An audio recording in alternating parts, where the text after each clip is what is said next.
বাংলাদেশের চলচ্চিত্র ইন্ডাস্ট্রিতে শাকিব খান সবচেয়ে বড় নাম। দীর্ঘদিন ধরে তিনি দেশের সবচেয়ে বড় চিত্রতারকা হিসেবে নিজের অবস্থান ধরে রেখেছেন। তার সিনেমা মুক্তি পেলে সিঙ্গেল স্ক্রিন হলগুলোতে যেমন দর্শকের ঢল নামে, তেমনি গত কয়েক বছরে মাল্টিপ্লেক্স সংস্কৃতিতেও তার জনপ্রিয়তা সমান তালে বেড়েছে। কিন্তু এবারের ঈদে মুক্তিপ্রাপ্ত তার বহুল প্রতীক্ষিত সিনেমা প্রিন্সের ক্ষেত্রে দেখা গেল এক ভিন্ন চিত্র, যা পুরো ইন্ডাস্ট্রির জন্যই একটি গুরুত্বপূর্ণ প্রশ্নের জন্ম দিয়েছে। প্রিন্স সিনেমাটি ঈদ উপলক্ষে মুক্তি পায় গত শনিবার, এবং শুরু থেকেই ধারণা করা হচ্ছিল এটি মাল্টিপ্লেক্সে বড় ধরনের ওপেনিং পাবে। বিশেষ করে স্টার সিনেপ্লেক্সের মতো দেশের সবচেয়ে বড় মাল্টিপ্লেক্স চেনে এই সিনেমার দাপটপূর্ণ প্রদর্শনী থাকবে, এমনটাই প্রত্যাশা ছিল ভক্তদের। কারণ মাল্টিপ্লেক্স কালেকশনের সবচেয়ে বড় অংশই আসে এই চেন থেকে। কিন্তু আশ্চর্যজনকভাবে দেখা গেল প্রিন্স স্টার সিনেপ্লেক্সে কোনো শোই পায়নি। এই অনাকাঙ্ক্ষিত পরিস্থিতির পেছনে মূল কারণ হিসেবে সামনে আসে ডিসিপি ফরম্যাট সংক্রান্ত জটিলতা। প্রযোজনা প্রতিষ্ঠান জানায় তারা 3 বার সিনেমার ডিসিপি জমা দিয়েও স্টার সিনেপ্লেক্সের সার্ভারের সঙ্গে সেটি সামঞ্জস্যপূর্ণ করতে পারেনি। ফলে প্রযুক্তিগত সমস্যার কারণে সিনেপ্লেক্স কর্তৃপক্ষ সিনেমাটি প্রদর্শন করতে ব্যর্থ হয়। আধুনিক ডিজিটাল সিনেমা প্রদর্শনের ক্ষেত্রে ডিসিপি বা ডিজিটাল সিনেমা প্যাকেজ একটি অত্যন্ত গুরুত্বপূর্ণ উপাদান, এবং এর সামান্য ত্রুটিও পুরো প্রদর্শনী প্রক্রিয়াকে বাধাগ্রস্ত করতে পারে। এই ঘটনাটি তারই একটি বাস্তব উদাহরণ। ঈদের সময় সাধারণত দর্শকদের সিনেমা দেখার আগ্রহ তুঙ্গে থাকে এবং মাল্টিপ্লেক্সগুলোতে থাকে উপচে পড়া ভিড়। কিন্তু সেই সময়েই প্রিন্সের মতো একটি বহুল প্রতীক্ষিত সিনেমা স্টার সিনেপ্লেক্সে না চলায় দর্শকদের মধ্যে ব্যাপক হতাশা দেখা যায়।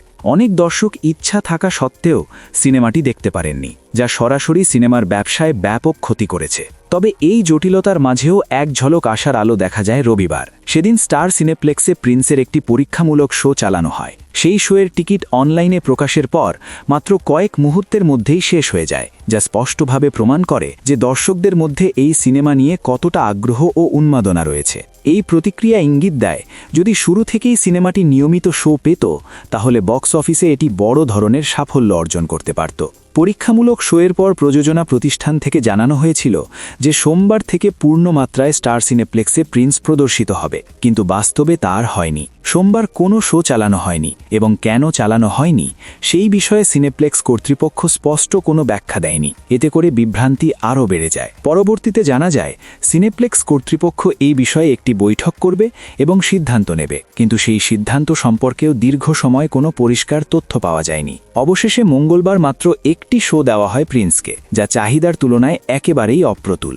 একদিকে যখন দর্শকদের তীব্র আগ্রহ, অন্যদিকে শোয়ের স্বল্পতা, এই দ্বৈত পরিস্থিতি সিনেমাটির জন্য বড় ধরনের ক্ষতির কারণ হয়ে দাঁড়ায়। কারণ ঈদের সিনেমার মুক্তির প্রথম কয়েকদিনই তার বক্স অফিস পারফরম্যান্স নির্ধারণে সবচেয়ে গুরুত্বপূর্ণ ভূমিকা রাখে। এই সময় যদি সিনেমাটি পর্যাপ্ত শো না পায়, তাহলে তার সম্ভাব্য আয় উল্লেখযোগ্যভাবে কমে যায়। এই পুরো ঘটনাটি শুধু একটি সিনেমার সমস্যাই নয়, বরং বাংলাদেশের চলচ্চিত্র ইন্ডাস্ট্রির সামগ্রিক পেশাদারিত্ব নিয়েও প্রশ্ন তোলে। প্রযুক্তিগত প্রস্তুতির ঘাটতি, সমন্বয়ের অভাব এবং সিদ্ধান্ত গ্রহণে দেরি, এই সবকিছু মিলিয়ে একটা বড় সুযোগ হাতছাড়া হয়েছে। প্রযোজনা প্রতিষ্ঠানগুলির উচিত ভবিষ্যতে এই ধরনের প্রযুক্তিগত বিষয়গুলো আরও গুরুত্বের সঙ্গে বিবেচনা করা, যাতে এমন পরিস্থিতির পুনরাবৃত্তি না ঘটে। সবচেয়ে দুঃখজনক বিষয় হল এই ঈদের সবচেয়ে ব্যয়বহুল এবং বহুল প্রত্যাশিত সিনেমাগুলোর একটি হওয়া সত্ত্বেও প্রিন্স দেশের সবচেয়ে বড় মাল্টিপ্লেক্সে সঠিকভাবে মুক্তি পায়নি। এর ফলে শুধু সিনেমাটিই ক্ষতিগ্রস্ত হয়নি, বরং ক্ষতিগ্রস্ত হয়েছে দর্শকদের প্রত্যাশা এবং পুরো ইন্ডাস্ট্রির ভাবমূর্তি। দর্শকরা যখন একটি সিনেমা দেখার জন্য প্রস্তুত থাকে, তখন সেই সুযোগটি কাজে লাগাতে না পারা নিঃসন্দেহে একটি বড় ব্যর্থতা। সব মিলিয়ে প্রিন্সের এই অভিজ্ঞতা বাংলাদেশের চলচ্চিত্র ইন্ডাস্ট্রির জন্য একটি শিক্ষা হিসেবে দেখা যেতে পারে। যদি ভবিষ্যতে এই অভিজ্ঞতা থেকে শিক্ষা নিয়ে আরও পেশাদার ও সমন্বিতভাবে কাজ করা যায়, তাহলে এমন পরিস্থিতি এড়ানো সম্ভব হবে এবং দর্শকদের প্রত্যাশা পূরণ করাও সহজ হবে।